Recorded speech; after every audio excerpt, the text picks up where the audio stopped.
What is going on, guys? I'm back from vacation.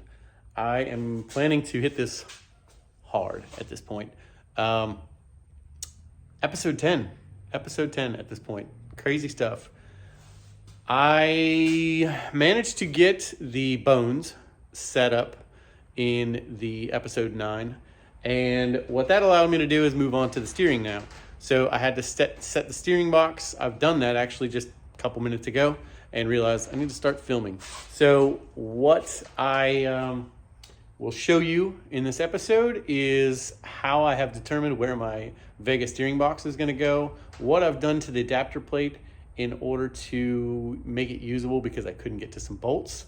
I didn't want to drill holes through the frame. I'll explain that in a moment. And then now basically the steering box, where it's located, is going to cause me to relocate the engine. I'll have to lift it slightly from where it was. That's acceptable anyway. I had my oil pan was only an inch within the bottom of the frame. It was a little sketchy. Not too bad. It was a little sketchy. It was going to be like 5.5 inches off the ground. I'd like it a little bit more anyway. So this isn't anything that's going to hurt by much. So let's get into it. Okay, so here is what we've got. The small block is going to have to be replaced. The height will have to be set again, and I'll show you what setup I've got right now that has led me to this point and what my choices are moving forward because I ran into a few problems. So this is a Speedway disc brake setup. I found out after I ordered all the parts, and basically because I didn't read enough, that I am not able to use these particular steering arms that bolt through here with a disc brake setup. Some of you guys are already gonna know this. I was not aware.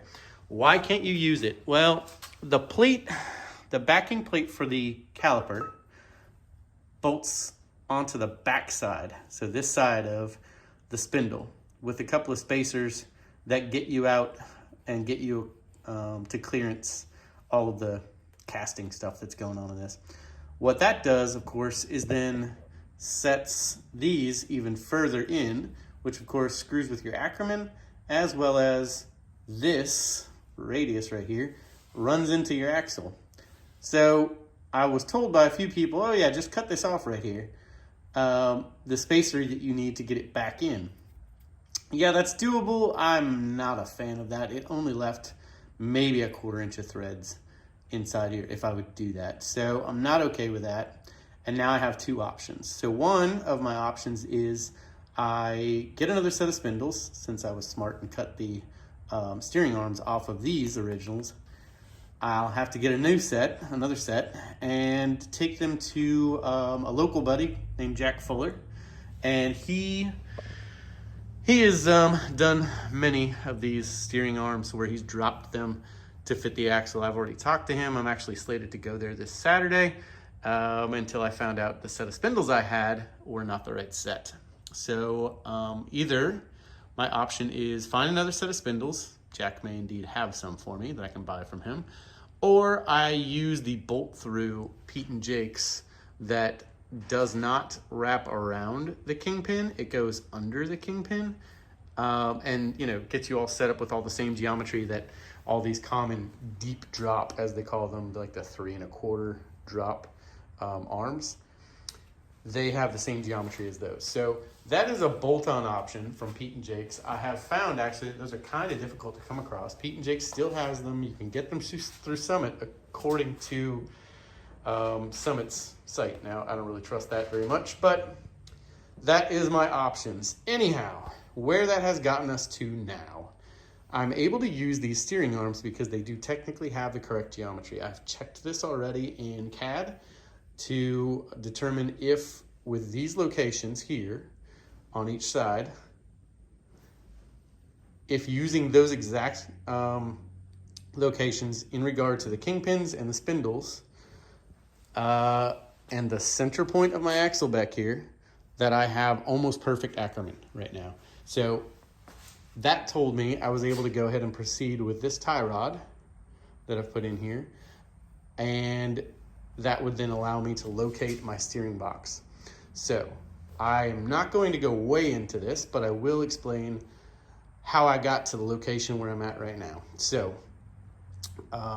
there's a couple of things I found on the internet for this, but I also then reached out to, again, buddy Jack Fuller and said, hey, you've been doing this for years. This is what I'm reading online. This is what I think is the right thing to do. Do you agree or do you disagree? And he said, I agree with what you're saying. Put it parallel, both from top and, from the top plane looking down. You want your bar, your drag link to go from here to here. And when you do that, you would like to have those two bars parallel, which does make sense. It's not 100% necessary, but it does make sense. And then also the same situation, once at ride height, looking from the front to the back, that your pitman arm over here going over to your spindle, your steering arm, it should also at ride height be parallel or on the same plane with the tie rod going from side to side. So that's what I've set up. How did I get that? Considering I have no engine and the suspension is not squatted down where it's supposed to be. Well, I first ratchet strapped the frame to the axle and pulled it down. And then I added some more weight and got it down to where everything was correct ride height wise, meaning the frame was off of the ground, the rear and the front of the frame were my 4 inches that I've been calculating for the entire time. So everything is working out really well, but that is how I was able to then find out where this frame would be in relation to my front axle and all of my my tie rod, so that I could actually make sure my my other bar is in the right spot. So I've only tacked this now. It's heavy tacked. This should be fine, but what has that done?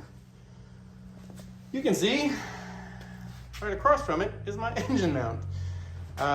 This goes all the way back to episode, I don't know, 2 or 3, when I was putting these engine mounts in.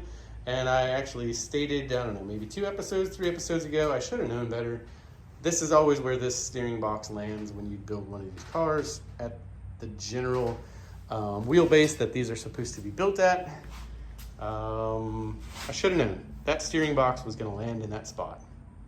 So that takes me to basically the next step. I'm happy and content as of right now where the steering box is located, but I need to go ahead and relocate the engine and also redesign some new engine mounts. Most likely my engine mounts are going to have to now come from the top of the frame rail and sweep up and over and catch the motor mount or the engine portion of the mount somewhere right over top of the steering box. So let's just say thank goodness for offset screwdrivers when I need to adjust this, because it is going to be tight in here.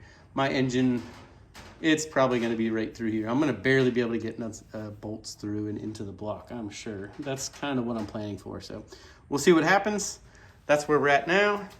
And I got a little messing around to do before I can do any of that. So my plan right now, since I'm probably going to take this axle out to Jack Fuller's place this weekend, I'm going to go ahead and pull the front end out from underneath this thing. I'm going to go ahead and get the frame positioned underneath my beam so that I can use the hoist up here and pick up my engine and go ahead and set it in place. Basically refit the engine to the chassis and get the mounts built to it where it should be. The way I'm going to keep this all squared away and straight is the same as I did last time. I made a plate that picked up these 4 bolt holes on the block.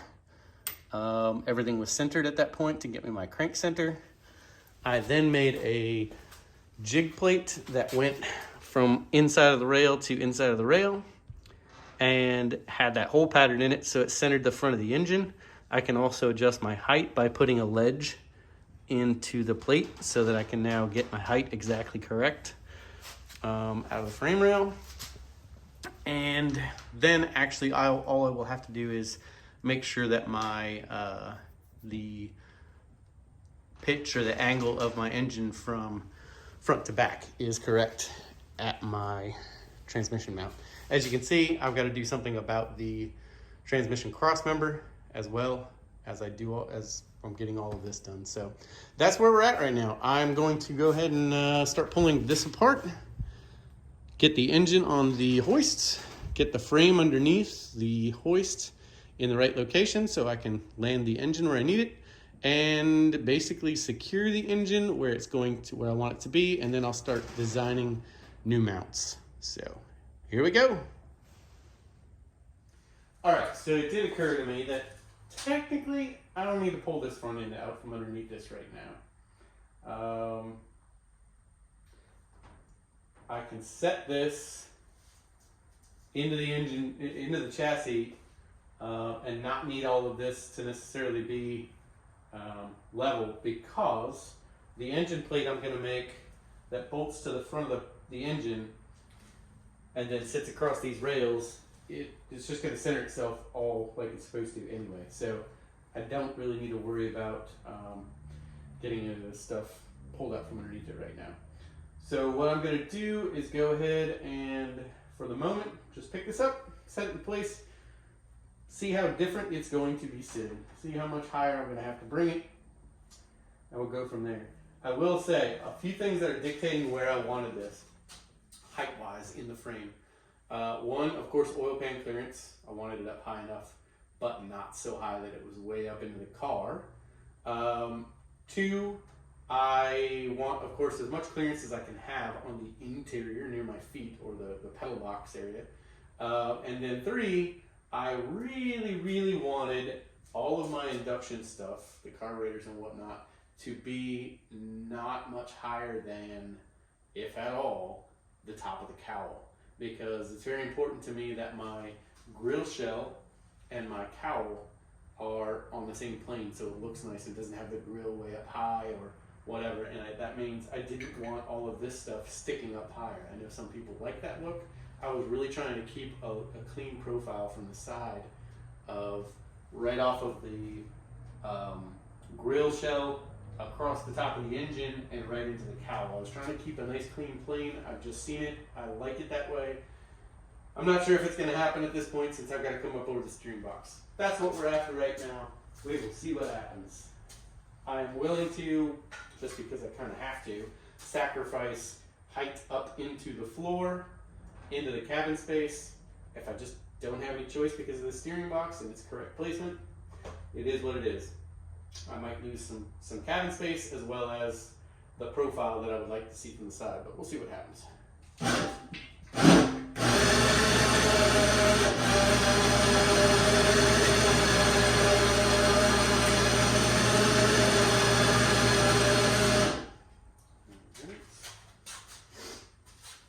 Not put ourselves between this engine and anything else. Everything's nice and clean up here, but I'm still not a big fan of getting myself into a predicament where I can get hurt. I already did that once about a month ago. I'm still feeling the effects of it. Alright,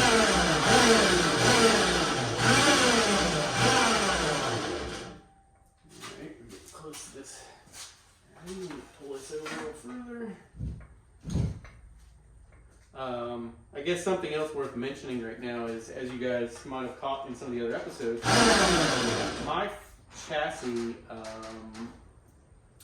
in the front up here is probably a little narrower than it needs to be or could have been, but it makes for a very tight fit for pretty much everything up here.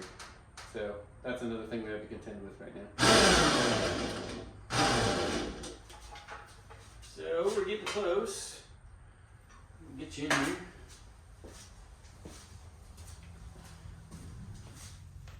So here's what we've got. As you see, it's getting a little close, and I'm not a fan of this already, but we'll see what happens.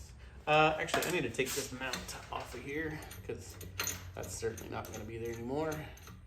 Fortunately, I have the cut file for this triangular plate, so that won't be a big deal to cut that back out again.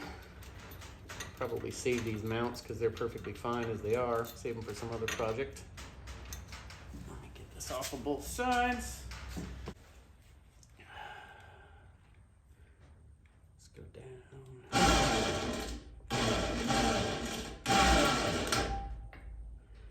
Yeah, you can see now we're into the steering box.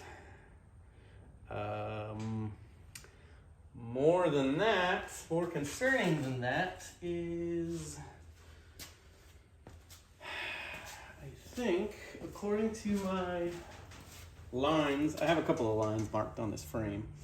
This engine's got to go back a little ways, or rather, in this case, I'm going to have to roll the frame forward, because that's probably roughly about right.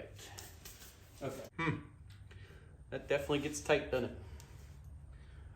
I think we also need to, I need to lower the back of the engine a little bit. Yeah. Clearly, because it's just floating around back there.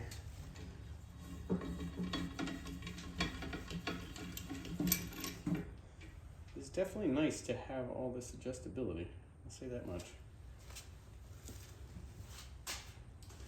Between the up and down, the hoist, and the forward and backward with the rolling of the chassis. That's always nice. All right, let's bump this down just a little bit more. If I need to get creative to get to that other bolt, then I will. If I need to put a stud in, I don't know, whatever I need to do. I will figure it out.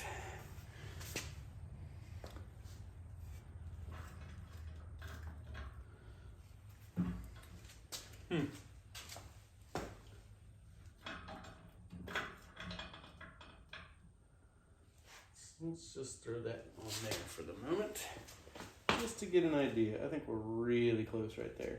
And this gives us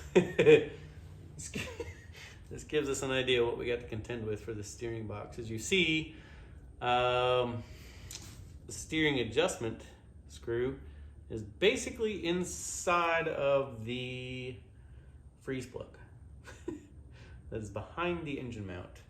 The bottom bolt is clear under here. Certainly no way to get to that. We have a couple other options. If this really gets ridiculous with these mounts, there's no reason I can't put something across the front like they do in a lot of the, I don't know, I've seen them in 34 Fords. So we could potentially pick up these bolts and make an engine plate and some mounts that pick up on the front. I'm really not opposed to that. It would be a matter of what else is supposed to pick up on those bolts. And I'm thinking, since they did it back on the 34s, and did it to like 283 blocks and 327s and so forth, I'm gonna guess that those are probably available. Those 4 holes. So we could make that Hurst style mount. The only thing I don't like about that is, from all my engineering design background, it is best for us to mount these. Our isolators would be nice if they were basically planted at a 45-degree angle and above the center line of the crankshaft. That's your best bet as a general rule for engine isolation vibration. I am trying hard to apply anything that I know about to make this a nicer car to drive. I'm trying to do that. So I would love to be able to apply that. It's looking to me already that that's probably going to be where I've got to go, is some sort of mounting across the front. Again, I'm not upset by that. That's pretty cool, actually. It gets rid of all of my issues towards the back steering box. So yeah, this may turn into something slightly different. Yeah, let me show you what's going on. We'll swear. All right, so let me get you in here and show you what's going on. You can see it is very tight inside there. That is not at all going to work. So chances are very good I'm going with that front mount. Actually, I think that's a really good idea. It sorts out a lot of things in the front end. Imagine that. All the guys that already done all this crap already sorted that out and knew, right? For that matter, I might very well be able to buy one of those old Hurst mounts for the front of this thing and figure it out. I don't know. That's not like me. I'll probably build something custom. Anyway, that's kind of cool. Opens up a bunch of doors. What's really nice about that is nothing gets in the way of any of this then. If I don't have to worry about those particular mounts, basically I could set this engine damn near where it's at, as low as I've got it. God, that would really be nice. That would be nice. I really want this engine to sit as low as I can get it without harming the oil pan. So I guess that's probably going to be about it for the moment. I'll pick back up on this once I've sorted out what I'm going to do. I do have the dimensions for the front of the engine. I do have the dimensions for the chassis. Basically, I think I've got all the dimensions to accomplish what I want to do. I just have to sort out the where the brake would be that I'll put the isolators in. So I could just run a straight engine plate across it, weld it in, and be done with it. That's not a good idea. That's not a good idea at all. So I need to figure out, I am going to end up cutting my other motor mounts off. Actually, I already did one. I'll show you here. I knocked this one off already. I am going to have to dissect this, cut all that off there. You can see it's all welded up. I'll have to cut all that off and salvage these things and then figure out where in the front engine plate I will put them. I'm thinking it'd be nice to break it, you know, somewhere in this void on each side. It'd be nice to break it there and put the isolators in on each side. So I think that's where we're at. Either way, right now, what we've got accomplished, we know we can get the engine in. We know we can still get it in fairly low. We know we can deal with the steering box. The steering box has been located where it needs to be. I can't hook up all my steering stuff yet until I get my steering arms sorted out. So it's looking more and more like I'm probably just going to go ahead and buy the Pete and Jake's bolt-through style. I really hope they have them. If they don't, I guess my backup plan will be to buy a set of original spindles with basically the 2 holes on the passenger side so that I can drop those, you know, just heat them, bend them, drop them. Again, I get Jack to do those. So we do have a backup plan. I can't put any of that steering stuff together because of it. So we'll see what's going on with this. And yeah, let me show you what we got. Thanks, guys. I'm going to keep this short. I'm going to move on to the next video. It'll be this thing getting the engine designed, the engine mounts designed. Okay, in typical fashion, I've decided to screw with this some more. So what I've done is I dug out my original plate that I located the engine with side to side and realized there's no reason I can't still use this to at least get me a general idea how high I need to put the engine. I've raised it enough now to get the existing motor mount lugs that are in the block, cast into the block. The bottom center one is what's dictating my height on this in regard to hitting the steering box. So basically where I'm at now is I want to put this plate in place.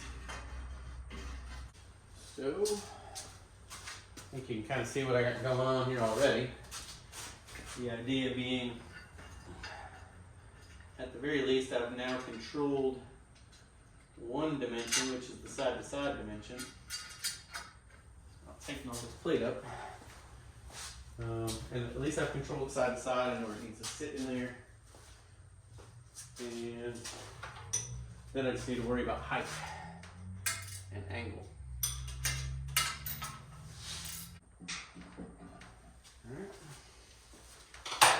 might be able to sell these things, huh? Put like steps in it, like every 1/4 inch or so. Over the course of a couple inches. Probably, then you could just score some lines and cut off what you don't need. It's not a bad idea. All right, so this doesn't really get me but so much. It does get me to the point now where I can see for sure how low I can go, because it tells me where I need to be in relation side to side to this steering box. This is kind of telling me it could come back. I gotta be careful how much I go backward because my distributor will be in here. I do have a fairly small one. I have an MSD that isn't like the giant HEI one. That definitely will not be around on here. But I do have an MSD one that's got a fairly small body. I'm concerned about that for the firewall. I could, of course, I can make a concave shape for to accept it in the firewall and whatnot, but we'll see what happens. Anything I can do to keep it nice and clean would be good. So, yeah, maybe this is as far as I get tonight. I really just wanted to get an idea where this thing's going to sit height-wise. It's starting to look like, in order to build a plate for this, that my what's the back look like? Yeah, that's not terrible. I think probably my engine's pitched a bit too much right now. This will all come down. I guess I need to go back to the drawing board on that and make sure I've got all my angle of my engine in relation to my chassis. I need to make sure I get that angle correct. If I have to go this high in order to even get this to center up, it gets this motor mount back mostly accessible over top of the steering box. Might be another thing I've got to look at. I might have to just I